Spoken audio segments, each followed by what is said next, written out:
이스라엘에게 있어서 헤렘, 하나님의 전쟁이 선포되면 그 전쟁의 모든 영광은 하나님께만 돌려줘야 했습니다. 특히 이스라엘 백성들이 출애굽해서 무리바 광야에 왔을 때에, 그러니까 이 광야에 나와서 첫 번째 만난 대적이 바로 아말렉 족속이었는데요. 그 아말렉 족속이 하나님의 인도함을 받아 나오는 이스라엘 백성들을 향하여 거부합니다. 못 지나가게 해요. 그래서 이제 그 땅에서 전쟁이 일어나게 되는데, 그때에 모세가 여호수아에게 너는 백성들을 이끌고 나가서 저 아말렉과 싸우라. 그래하고 이제 모세가 작은 산 위에 올라가서 손을 들고 기도하면 여호수아가 이기고, 손을 내려가면 아말렉이 이기는 그런 전쟁이 일어나게 되죠. 그때 그 아말렉의 행동을 보셨던 하나님, 그 이후로 이 아말렉이 멸망할 때까지 하나님은 그를 벌하시겠다. 그러면서 이 헤렘을 선포합니다. 그 하나님의 전쟁, 헤렘이 선포된 그 전쟁에 사울 왕이 나가게 되지요. 자, 그때에 이 사무엘상서 15장 2절은 이렇게 말합니다. 만군의 여호와께서 이같이 말씀하시기를 아말렉이 이스라엘에게 행한 일, 곧 애굽에서 나올 때에 길에서 대적한 일로 내가 그들을 범하노니 지금 가서 아말렉을 쳐서 그들의 모든 소유를 남기지 말고 진멸하되 남녀와 소아와 젖먹는 아이와 우양과 낙타와 나귀를 죽이라 하셨나이다 하니, 사무엘이 사울 왕에게 그 헤렘을 얘기하는 것입니다. 모든 것을 다 완전히 진멸할 때까지 다 진멸하고 전쟁에 승리한 후에 돌아오소서, 이런 말인 거죠. 그런데 이제 문제가 발생합니다. 전쟁에 승리한 사울은 아말렉의 왕이었던 아각을 붙잡고 살려줬죠. 그리고 그 땅에 있었던 기름진 소와 양떼들을 이끌고 전리품을 이끌고 돌아오게 됩니다. 그리고 그는 그 돌아와선 갈멜에다가 전쟁 전승비를 그가 세우게 되지요. 하나님께서 그 사울 왕의 행동을 보시고는 사무엘에게 이렇게 말합니다. 내가 저를 세움을 후회한다. 내가 사울을 왕을 세운 것을 후회하노니 그가 돌이켜 나를 따르지 아니하며 내 명령을 행하지 아니하였음이니라. 사무엘이 근심하여 온 밤을 여호와께 부르짖으니라 라고 기록하죠. 그 하나님의 영광을 촉범하는, 손을 대는 그런 이 사울 왕, 그 전쟁에서 그가 얻을 영광은 오직 하나님께 영광을 돌림으로 말미암아 얻어지는 그 영광뿐이었습니다. 그런데 이 사울 왕이 전리품을 가지고 돌아옵니다. 사무엘이 그곳에 찾아가서 아니 이게 무슨 소리입니까? 왕이 하나님의 말씀을 듣지 않았습니까? 라고 말하자 또 사울 왕은 그렇게 말하죠. 백성들이 이 기름진 것 하나님께 제사 드리기 위해서 가져온 것입니다. 백성들이 원해서 가져왔습니다. 그렇게 말을 해요. 그러자 이제 사무엘이 이렇게 말합니다. 사무엘이 때 왕이 스스로 삭게 여길 그때에 이스라엘 지파의 머리가 되지 아니하셨나이까. 여호와께서 왕에게 기름을 부어 이스라엘 왕을 삼으시고 또 여호와께서 왕을 길로 보내시며 이르시기를 가서 죄인 아말렉 사람을 진멸하되 다 없어지기까지 치라 하셨거늘 어찌하여 왕이 여호와의 목소리를 청정하지 아니하고 탈취하게만 급하여 여호와께서 악하게 여기시는 일을 행하였나이까. 변명하는 그에게 또 사무엘이 말합니다. 여호와께서 번제와 다른 제사를 그의 목소리를 청정하는 것까지 좋아하심같이 좋아하시겠습니까? 순종이 제사보다 낫고 듣는 것이 순양의 기름보다 나으니 이는 거역하는 것은 점치는 죄와 같고 완고한 것은 사신 우상에게 절하는 죄와 같습니다. 왕이 여호와의 말씀을 버렸으므로 여호와께서도 왕을 버려 왕이 되지 못하게 하셨나이다 라고 말합니다. 왕이 여호와의 말씀을 버렸으므로 왕이 여호와의 말씀을 순종치 아니하였으므로 왕이 여호와의 말씀을 무시하였으므로 여호와께서도 왕을 버려 왕이 되지 못하게 하셨습니다. 그 앞에 보면 거역하는 것, 하나님의 말씀을 거역하는 것은 점치는 죄와 같다. 당신이 완고한 것은 우상에게 전하는 죄와 같다. 이제 그렇게 책망을 하죠. 하나님 말씀에 절대적으로 순종하고 하나님께만 영광을 돌려야 했음에도 불구하고 하나님의 영광에 손을 대고 자기의 영광을 취했던 사울 왕. 그럼 결국 하나님께로부터 벌임을 받게 됩니다. 종종 우리가 하나님의 놀라운 비밀을 깨닫고 하나님의 영광스러운 기적과 그런 이 하나님의 은혜를 체험했을 때에 정말 우리가 깨어 있어야 할 것은 바로 이 부분이죠. 하나님의 영광에 손을 대지 말자는 것입니다.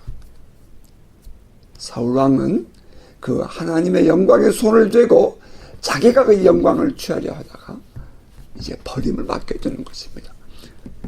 전쟁 기념비라니요. 이것이 지금 이스라엘 백성들을 이끌고 있는 사울 왕의 죄였던 것입니다. 어찌 보면 하나님께서 우리의 모든 걸음을 싹 뒤집었을 때에 저는 거기서 혹시 하나님께서 나에게서 이것을 지우시는 건 아닌가라는 생각을 가진 때도 있었답니다. 사람들은 뭐라고 해도 그렇다면 아멘인 거죠. 자, 우리가 여기서 잠시 생각하게 되는 것은 하나님이 사울을 버렸다 해서 즉각적으로 다른 왕을 세우신 것은 아니었다 하는 것입니다. 사울 왕은 버림을 받습니다. 하나님으로부터.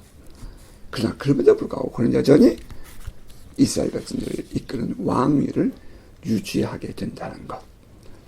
우리는 조금 좀 생각해 보게 되지요. 사무엘 관점에서 궁금한 것은 그렇다면 그 왕위를 계승할 자가 누구일까? 그리고 그 왕위의 계승은 언제 일어나는 것일까? 그런데 그것이 마음에 또 하나의 궁금한 진리였을 것입니다. 하나님의 뜻을 구하며 이스라엘 백성들을 위해서 기도하는 사무엘, 그에게 사울 왕을 버렸다는 말은 참으로 큰 충격이었습니다.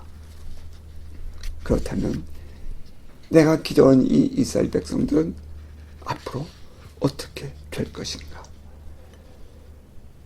하나님께서 지금까지 인도해 오셨던 이스라엘 백성들, 그들의 부르짖음에 응답하셔서 왕을 허락하셨던 하나님은 순종하지 않는 사울 왕을 버리셨는데, 그렇다면 앞으로 이 백성은 어찌 될까?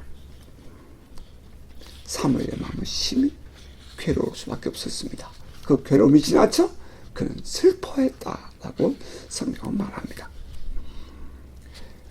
저는 이때 이 사무엘의 슬픔은 하나님을 생각하는 마음, 그것이 그를 슬프게 했고, 또 한편은 백성들을 돌아보는 그 마음이 그를 슬프게 했으리라, 이렇게 생각합니다. 하나님의 영광이 사울 왕에 의해서 무시당했습니다. 여러분 생각해 보셨습니까? 하나님이 세운 사울 왕이었습니다. 그런데 그 사울 왕이 하나님의 영광을 무시한 것입니다. 정말 가슴 아픈 일이죠. 이 옆에서 보고 있는 사무엘의 입장에서는 하나님의 영광이 사울 왕에 의하여 가려지고 무시당했다 하는 그것은 매우 큰 아픔이었습니다. 왜냐하면 그 사울 왕을 세우는 일에 사무엘이 함께 있었기 때문입니다. 사울 왕에 의해서 하나님의 권위는 손상됩니다. 사무엘은 그 하나님 때문에 마음이 슬펐을 것이 분명합니다. 또 하나는 이스라엘 백성들을 생각할 때 그의 마음이 아픈 거죠. 왕을 잘못 세워서 백성들이 이러한 고난을 당하고 있구나 생각하니 사무엘에게는 괴로울 수밖에 없는 겁니다. 일종의 책임감 같은 것이고요. 기도하는 선지자의 그런 사명감 같은 것일 거예요. 그 사울을 택하여 왕으로 세울 때에 사무엘은 하나님의 음성을 따라 사울을 세웠습니다. 그런데 그 세워진 사울이 하나님의 영광에 손을 대고 하나님의 영광을 가리니 하나님께 순종하지 아니하니 이 백성들 앞에서 참 이거 난감한 일이죠. 사무엘은 인하여 그 백성들을 생각하면서 마음을 괴로워하고 슬퍼합니다. 자, 이때에 하나님이 사무엘을 찾아오셨어요. 사무엘상서 16장 1절은 이렇게 말합니다. 여호와께서 사무엘에게 이르시되 내가 이미 사울을 버려 이스라엘 왕이 되지 못하게 하였거늘 내가 그를 위하여 언제까지 슬퍼하겠느냐. 너는 뿔에 기름을 채워 가져와라. 내가 너를 베들레헴 사람 이세에게로 보내리니 이는 내가 그들의 아들 중에서 한 왕을 보았느니라 하시는지라. 하나님께서 이새의 집으로 사무엘의 선자를 보냅니다. 자, 그러자 사무엘이 여호와의 말씀대로 베들레헴의 이새의 집으로 찾아갑니다. 본문은 4절 5절입니다. 사무엘이 여호와의 말씀대로 행하여 베들레헴의 이름에 성읍 장로들이 떨며 그를 영접하여 이르되 평강을 위하여 오시나이까. 이르되 평강을 위함이니라. 내가 여호와께 제사하러 왔으니 스스로 성결하게 하고 와서 나와 함께 제사하자 하고 이새와 그의 아들들을 성결하게 하고 제사에 청하니라.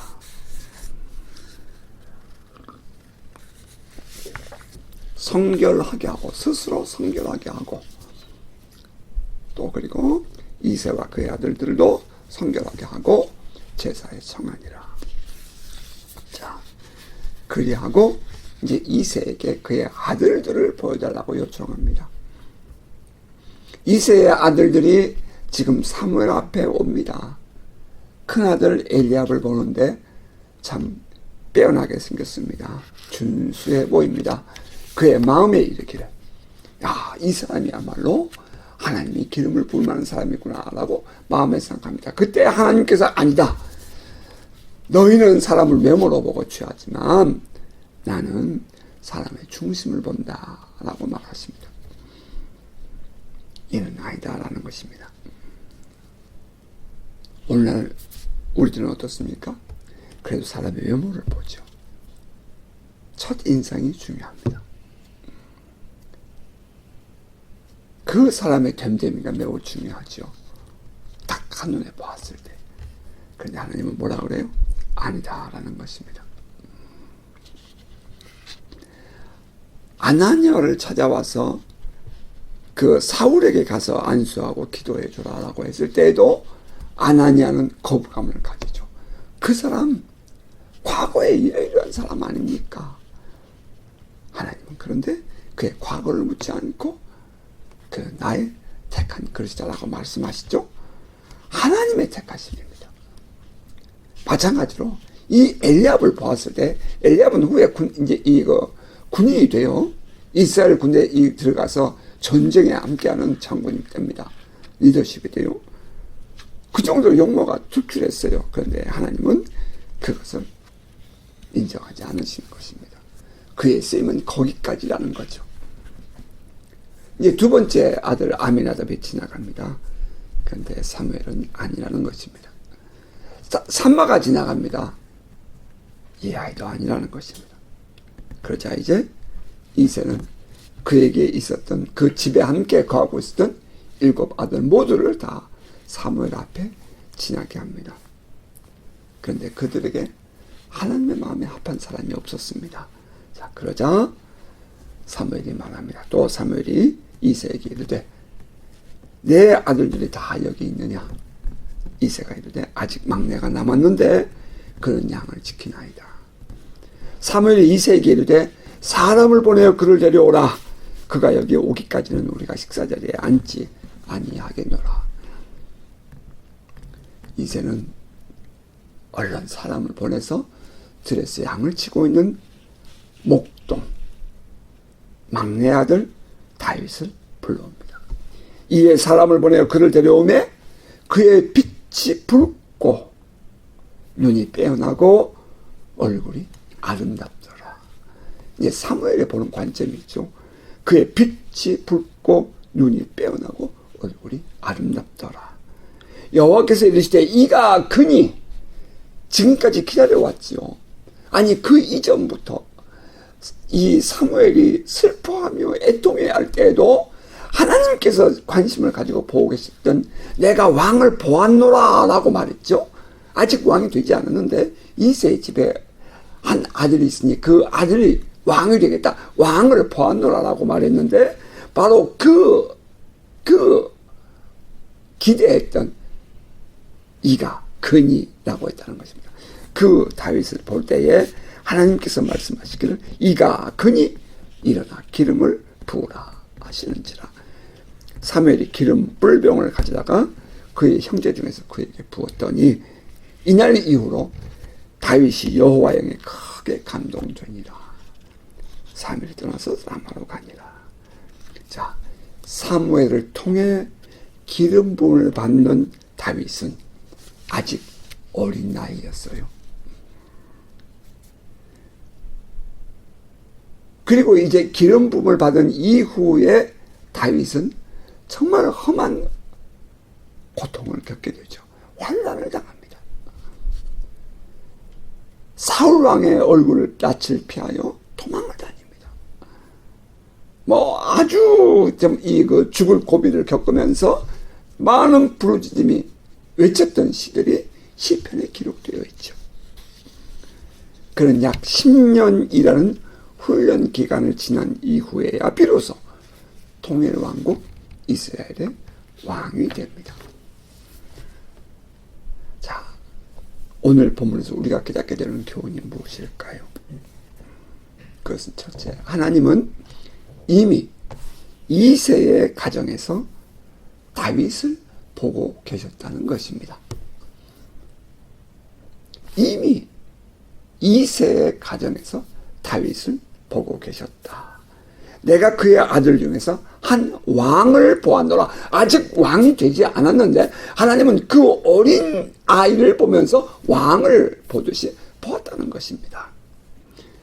수많은 사람이 그 당시에도 주변에 많았습니다. 많은 사람들이 세상에 있습니다. 이새의 집에만 해도 이 다윗 외에 7명의 아들들이 또 더 있었습니다.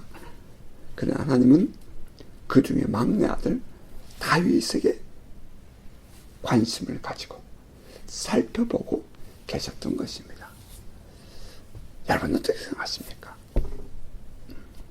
저는 하나님께서 이 다윗을 먼저 택하시고 왕으로의 성장을 이끄셨다라고 말하고 싶어요. 다시 말하면 이 다윗이 아주 하나님을 잘 섬기고 잘 따랐기 때문에 왕이 된 것이 아니라 하나님은 이미 다윗을 보실 때에 왕으로 보셨다는 거예요. 하나님의 택하심은 사람에게 있지 않습니다. 사람의 어떤 조건을 보거나 그가 무엇인가를 잘할 것을 기대해서 그를 택하시는 것이 아닙니다. 흔히 사람들은 무엇인가 이유가 있어서 조건이 되어서 하나님이 택하신 것처럼 말하곤 합니다. 또 그렇게 말하고 싶어 해요. 그러므로 너희가 잘해야 돼 라고 말하고 싶어 합니다. 어떤 이들은 이 다윗의 순전한 마음, 순전한 신앙, 온전히 하나님만을 의지하는 신앙이 하나님의 마음에 들었을 것이다. 그래서 그가 왕이 되었을 거야 라고 말하고 싶어 해요. 그의 얼굴이 붉고 눈이 빼어난 것은 그의 신앙이 겉으로 드러난 결과야 라고 말하기도 하죠. 하지만 저는 이것을 거꾸로 말하고 싶습니다. 하나님이 먼저 그를 택하셨기 때문에 그는 그렇게 잘할 수 있었다 하는 것입니다.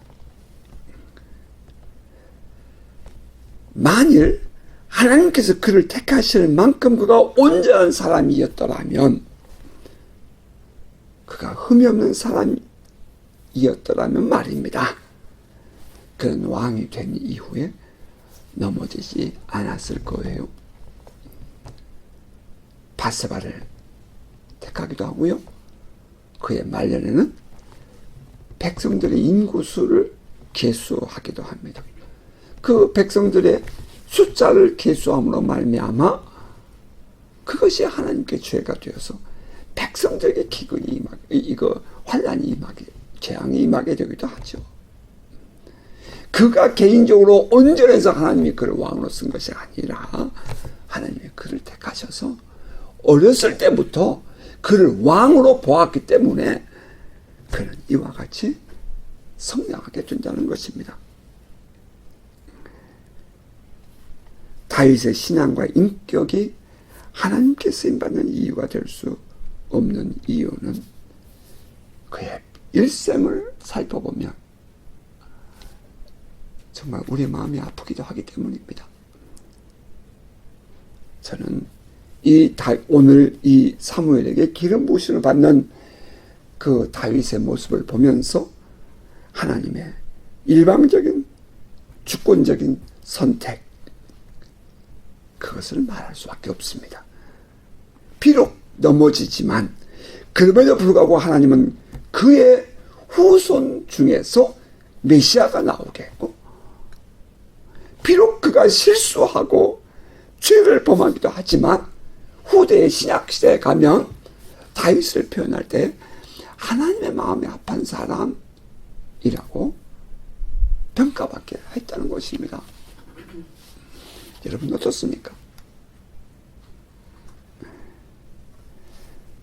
철저한 하나님의 부르심, 하나님의 택하심이 사랑받는 사람이라는 뜻의 이름 다윗, 그가 되게 했습니다. 다윗이 된 것은 하나님의 은혜였습니다. 하나님의 먼저 택하심이에요. 이 세상의 많은 사람 가운데 한 사람을 보셨던 그 하나님의 눈빛, 이 눈빛이 우리를 보고 계십니다. 그리고 우리를 향해, 우리 모두 한 사람 한 사람을 향해 너는 내 것이라 라고 말씀하셨습니다. 여러분 이것을 믿습니까?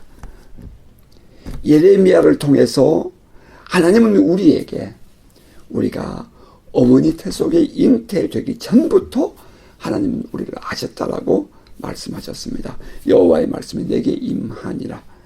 이를 때 내가 너를 모태에 짓기 전에 너를 알았고 내가 배에서 나오기 전에 너를 성별하였고 너를 여러 나라의 선지자로 세웠노라 하시기로, 이미 하나님께서 예레미야를 선택하신 것처럼 오늘날 여러분 우리 모두를 다 하나님이 한 사람 한 사람 택하시고 부르셨습니다.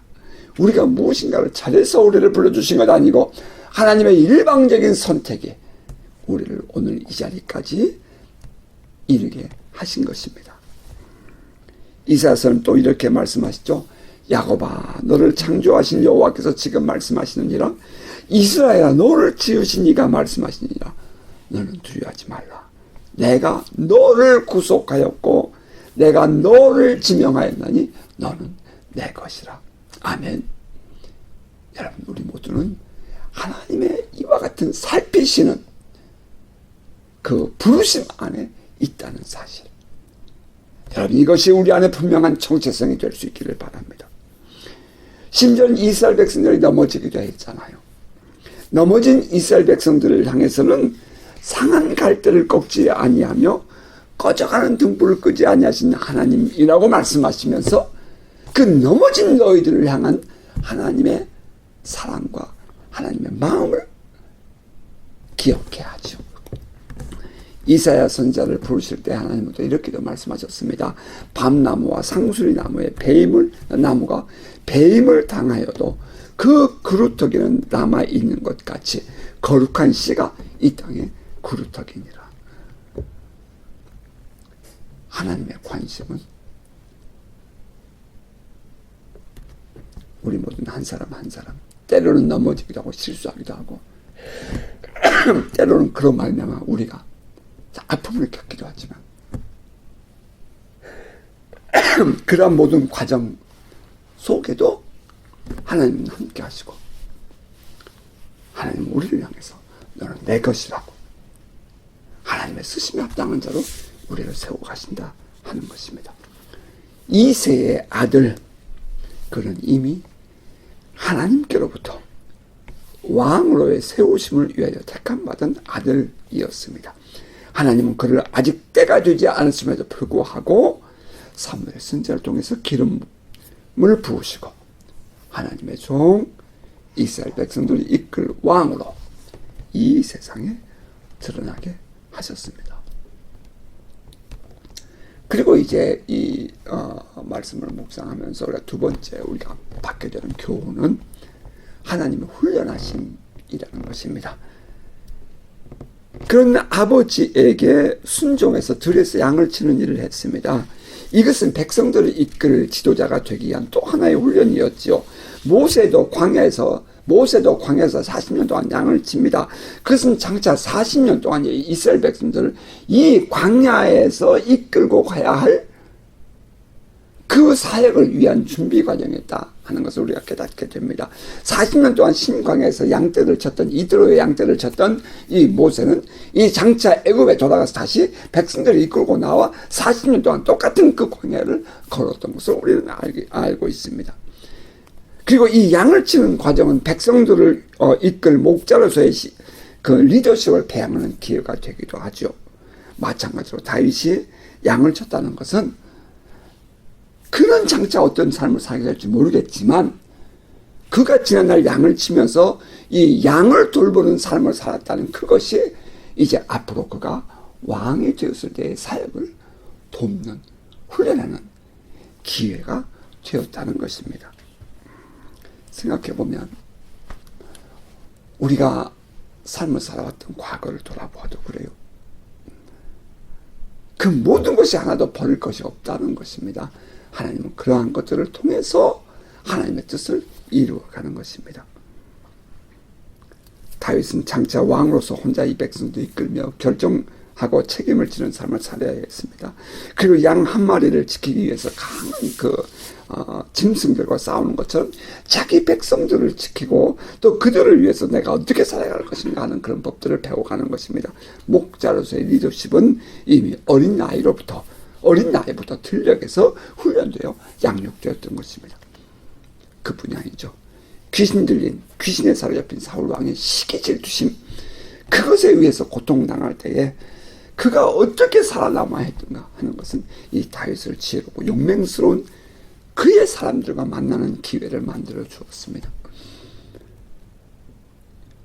이 귀신 들린 자들의 이 시기 질투, 생각하고 싶지 않는 일들이 많습니다. 정말 이건 사실이었어요. 그런데 그 그러한 속에서 이 다윗은 아둘람의 이 동굴 속에서 성경에는 불량배라고 되어 있는데 정치범들이죠. 일종의. 그 시절로부터 외면당한 삶을 살고 있는 사람들이죠. 사실 그들이 외면당했다고 해서 그들이 앞서가기 때문에 외면을 당했던 것입니다. 그런데 그들을 만나게 되고 그들과 함께 400명, 600명 이제 그들이 이 다윗을 돕는 장수들이 되고 이제 후로는 통일왕국의 왕이 되었을 때에 이 백성들의 리더십으로 그들이 서게 되는 것을 봅니다. 그 도망을 다녀야 했던 그 어려운 과정, 그때에 다윗은 지혜로운 사람들을 만나는 기회가 되었습니다. 그런 훈련 과정이 아직 어린 이 다윗에게 기름이 부어진 이후로 시작되는 것입니다. 자, 그랬더니 이제 그 이후로 여호와의 영이 다윗에게 함께했다라고 말합니다. 이 기름 부심을 받은 이후 다윗은 이제 세 번째입니다. 비로소 하나님의 영에 감동된 사람이 됩니다. 이제 이후로 다윗은 사울 왕과 만나게 돼요. 이 귀신에 사로잡힌 사울이 막 분노하고 흥분할 때에 다윗이 와서 수금을 키면 그가 잠잠하게 되죠. 악령이 떠나니라라고 말하지 않습니까? 그러니까 다윗에게 하나님의 영, 여호와의 영이 임하게 되니까 이제 비로소 그것이 계기가 되어 왕궁으로 들어가게 됩니다. 사울 왕을 만나게 돼요. 또 전쟁터에서 승리하여 골리앗 장군을 죽임으로 말미암아 왕의 딸 미갈과 결혼도 하죠.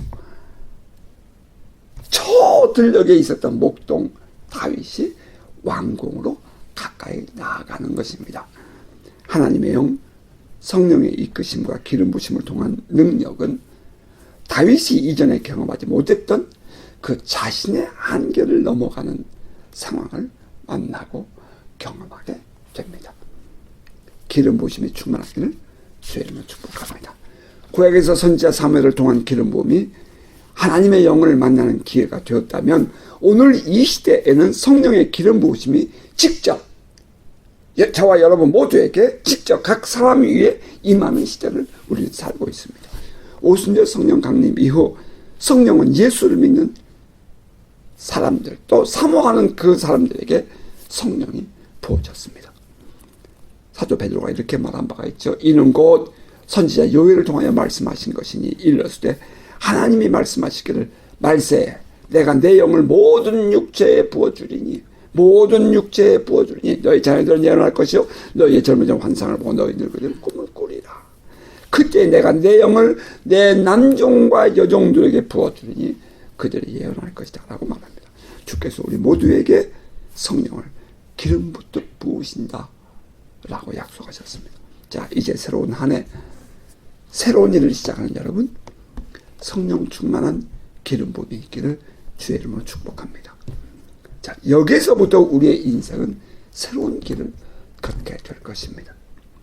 나의 지혜와 나의 육신적인 방법을 따라 사는 것이 아니라 나의 지식을 따라 사는 것이 아니라 이제는 성령이 나에게 기름 부어주심으로 이제 나의 한계를 뛰어넘는 새로운 삶의 기회가 우리에게 부어질 것입니다.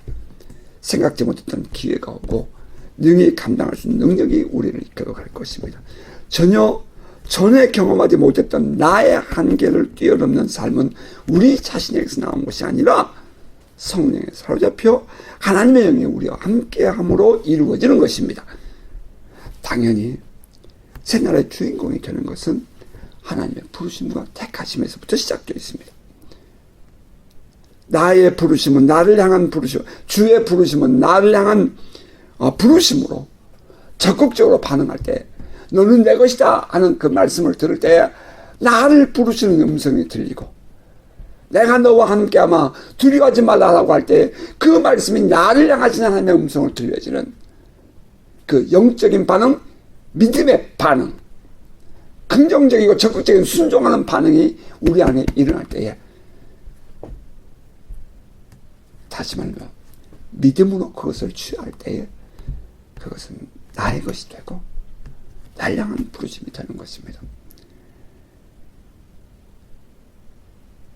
우리를 향하신 하나님의 택하심과 부르심이 있음을 우리는 확실히 믿습니다. 그리고 우리가 사는 날 동안 겪었던 지난날의 모든 환난과 고난과 모든 역경들은 낭비가 아니라 그것은 곧 우리를 키워가신 연단하신 하나님의 과정이었다 하는 것입니다.